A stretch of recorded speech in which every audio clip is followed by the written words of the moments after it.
सत्य की उस नाव पर बैठकर भवसागर पार करना चाहती है जिसके खेवनहार उनके सद्गुरु होंगे।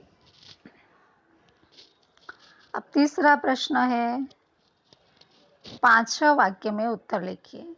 भक्ति के मार्ग में कौन सा संकट आया, उससे वह कैसे पार हुई? तो इसका जवाब है, मीरा श्री कृष्ण की अनन्य भक्त थी। कृष्ण के प्रेम में डूबकर उन्होंने सारी दुनियादारी भुला दी थी। मीरा कृष्ण की भक्ति में दीवानी हो गई थी। यह सब राणा जी को पसंद नहीं आया। उन्होंने मीरा को जान से मारने के लिए जहर भरा प्याला उसके पास भेजा।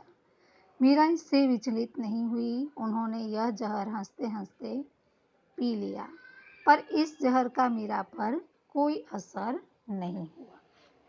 दूसरा प्रश्न है, मीरा के पदों के आधार पर सद्गुरु की महिमा का वर्णन कीजिए। तो इसका जवाब है, कहावत है, बिनु गुरु ज्ञान न होई। गुरु का महत्व सभी ने माना है।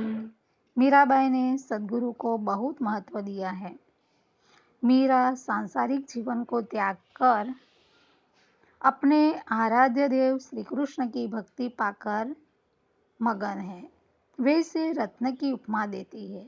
वे इस अनमोल वस्तु को प्राप्त कराने का श्रेय अपने सद्गुरु को ही देती है और कहती है कि राम रतन रूपी धन उन्हें उनके सद्गुरु की कृपा से प्राप्त हुआ है। सद्गुरु की कृपा इस संसार रूपी सागर में नाव के समान है। इस नाव में बैठकर मीरा सुरक्षित रूप से इस भवसागर को पार करने के प्रति निश्चिंत है, क्योंकि इस नाव के खेवनहार उनके सद्गुरु होंगे। इस प्रकार मीरा के पद में सद्गुरु को बहुत महत्व दिया गया है। अब तीसरा प्रश्न है, भक्ति में लीन मीरा को लोग क्या क्या कहते थे और क्यों?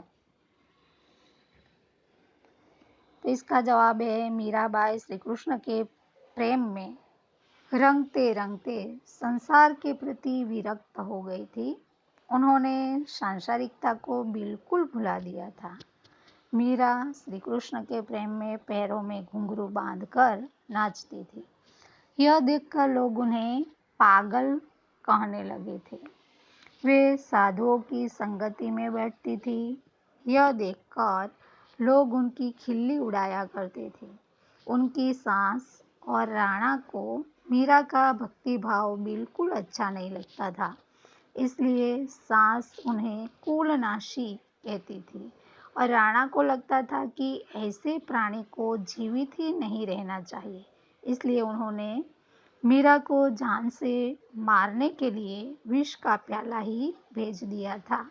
इस प्रकार भक्ति भाव में लीन मीरा को लोग तरह तरह से संबोधित करते थे।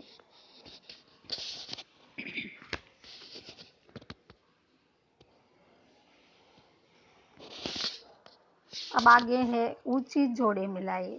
तो इसमें पहला है, भगत देख राजी हुई, इसके साथ होगा जगत देखी रोई। दूसरा है, मीरा के प्रभु गिरधर नागर, तो इसका के साथ होगा हरखी जस गाय। वस्तु अमोलक दी मेरे सतगुरु, कृपा कर अपनाए। अब आशय स्पष्ट कीजिए। इसमें पहला है, जन्म जन्म की पूंजी पाई, जग में सबे खोवायो। तो मीराबाई अपने आराध्य देव श्री कृष्ण के प्रेम की दीवानी है। उन्हें प्राप्त करने के लिए उन्होंने अपने भाई, बंधु, परिवारजनों और सभी सगे संबंधियों से रिश्ता तोड़ लिया है। उन्होंने तरह तरह की बदनामियां सही है और लाज शर्मा सबको तिलांजलि दे दी है। कहने का अर्थ यह है कि उन्होंने अपना सर्वस्व गंवाकर अपने जन्म जन्मांतर की राम नाम रूपी अमूल्य पूंजी प्राप्त की है। यह ऐसी पूंजी है जिसका कोई जोड़ नहीं है। दूसरी पंक्ति है, सत की नाव खेवतिया सतगुरु भव सागर तरी आयो। इसका भावार्थ होगा, सच्चाई मनुष्य का सबसे बड़ा गुण है। यदि कोई व्यक्ति सच्चे मन से अपने आराध्य देव का ध्यान करे और उसे सद्गुरु का सहयोग प्राप्त हो तो व्यक्ति को भवसागर से मुक्ति पाना कठिन नहीं है। मीराबाई को अपने सद्गुरु पर अटूट विश्वास है। उनके लिए सद्गुरु की कृपा इस संसार रूपी महासागर में नाव के समान है। इस नाव के सहारे वे सुरक्षित रूप से इस भवसागर को पार कर लेगी, इस बात का उन्हें पूरा विश्वास।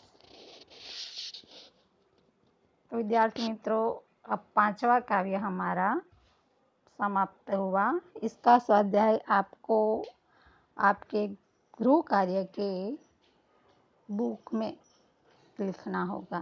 नमस्कार।